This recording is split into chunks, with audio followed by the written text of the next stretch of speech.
Ready? Take it away when you're ready, Lizzie. Okay. So first one, thanks, Phil. Okay, so in our conceptual stage, we got into our first groups, which was me, Francie, Gabriel, and Eden. And then we looked up the idea of, because we were shown a Diane Wood song, and it was, I think, You Freaky, and we really liked it, so we looked up their other songs. So we found Cookie Thumper, and we were going to play like homage to their first video, which was really weird and like abstract and surreal and things like that. But then when we presented the presentation to the class, they were like, it would be too similar and it would never be able to like live up to the expectations that the song was setting up. And we couldn't get anything like weird or creepy enough to, Sorry. to it. So there was the presentation and there was me presenting. Okay, now you can go. Next one. Do you want to talk about the other idea as well, or? Nah. And then, so after that was, you know, shot down, we got into our new groups, which was me, Carla, Ned, and Gabriel. And then Carla already had like an established idea of working with Woodkid's Iron song, which was in black and white, like the original video was. And she wanted to do like a real big artistic job of like being horses, black and white, like working with things like that. But then the song became, like the class really liked it because they thought it was going to be really ambitious and things like that. But then the song became quite popular after being in an Assassin's Creed advert and also an Evian advert. And we didn't want to be compared to like professional videos, and also if the song gets too popular, then people would just watch the original instead of like thinking about ours. So we didn't do that. And then Luke was like, yeah, no, don't do it. So next. And then from the past issues, we decided to start afresh and picked a song that none of us knew of, or like most of us hated when we first heard it. But from this, because it was just a blank screen when we first saw it, we got to come up with original ideas, and we didn't know what the original video was like at all, so we got to come up with like cool things to do for it. So me and Gabriel saw this misguided advert just on TV one day. We both really liked it because we liked the coloured backgrounds and how the girls were moving and like the cuts and things like that. So we were like, okay, we'll do it like that, because we wanted to do a lot of colour schemes, like colour, fun, flirty and sassy. We wanted to do that video. So yeah. After doing that, we started to like storyboard and things like that, and then we made an animatic, which was close enough to our real product that it actually made sense, and we showed it to people and like we could get a reaction that actually was useful to us. And then when we showed it to everyone, there's a video of them presenting, but do you want to play it or not? This one? Yeah, but it's a bit long. You just watch it on it. This was the feedback. Look. Atrocious. Oh, the roller skates is really good. Yeah. Oh, the roller skates, you believe the roller skates, she's actually doing something. And the singing girl Format. is pretty good. She's quite good. She needs a bit of coaching, I think, but she's pretty good. Yeah. The dancers Yeah, you can pause it. very good. Romany? Right. Okay, don't. No, go back.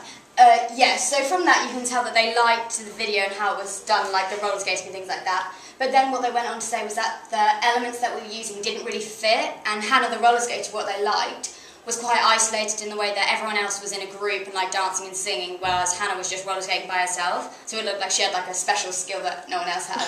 So we fixed this by giving everyone an individual thing to do, like boxing or like pillow fighting or running, something like that. So that Hannah wasn't segregated and they looked like a unified group. Okay, and then we went on to do a focus group after we made the rough cut of like the real video of our actual footage. And this was in a group, we got a group of people who were like 16, 17. Yeah, they were 16, 17. And then we came up with a list of questions for them because they were in AS. So they were like, oh, what do you think the genre of music was?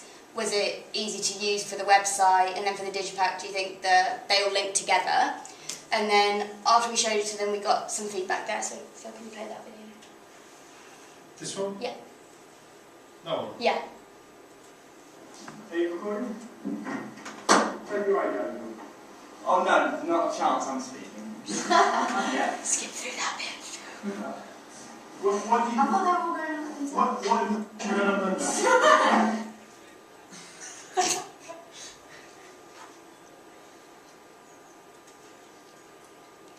What think we'll have to- Just loading. We'll let Lizzie have a play now. You can play on the Yeah. Go on. So, but what they said was that they really liked the video, but it got a bit repetitive because we were using the same elements. But we fixed that by introducing things slower. By at the start, we just had the girls together, and then we introduced the colour backgrounds, and then we introduced roller skating, and then boxing and things like that. So they liked that idea. And then for the website, the problem that they had was that you couldn't see Maria's face, so it wasn't really establishing an artist because they couldn't see her. But they thought the website was easy to use and the colour scheme was good, but it was just the problem with the composition of it all. And then with the digipack, which isn't on there, it wasn't a clear representation of what we were trying to do because it had a picture of Kim Kardashian on it, because we hadn't had a photo shoot with Maria yet, so it didn't really work out as well as we did because we didn't get that much useful feedback. But the focus group was really useful. And then, okay, so this is for SurveyMonkey. So we were given the opportunity to send our products and receive feedback from an external school who'd never seen our products before, never heard of them. But because we were already in a stage where we'd finished our products, we couldn't really change them, but it was useful to get responses and see how they reacted to the video. So those are the products we sent them. This was the question of what they thought they were similar to, and they thought like Ariana Grande, Nicki Minaj, Jessie J, which is exactly what we were going for with that, like a strong female artist. And Sorry. obviously they were attracted to her, so she got some numbers. Some responses we weren't too keen of, like a stripper, but yeah, most of them were pretty accurate. Next, Phil. This one was what kind of ages would she appeal to, and we were, before we got this response, we thought that they would mostly be looking for teenage girls, like she would be appealing to them. But apparently they said a lot of boys, teenage boys, so that was surprising to see that that was the target audience. So, and then this was, what did you think about the video, like what were they trying to portray? And they were like, very free, she's a pop singer, which is what we were going for. Sex appeal, sexy and attractive, which was good, that's what we were going for. And then, is she single or a group? Because that was the problem that we had before, because we thought, like, because there was a lot of shots of them all together, that maybe they were a group, but she was just a single artist. So, but most of them said single artist, and some forgot to value revised. So, yeah, you can just go back to the start. So, overall, the audience feedback really helped us as they got us through our stages, and they got to improve our products. So Lizzie, if you're going to look back at the whole thing, Mm-hmm. tell me something important the audience told you that you didn't already know. So when we made our animatic, we were first using a lead singer who wasn't working. And then we showed the video to people outside the class, and then they were like, no, she's coming across too awkward, wasn't confident at all, and she wasn't giving off like the sass, fun flirt that we were looking for in the video, so we had to cut her as the singer to make our video what we were looking for. Okay, and what about, and of the 3 stages, you know, you've got the first one where you've got all your ideas, the second one, the rough cut stage, Yeah. and the survey. Which one did you find more useful? Probably the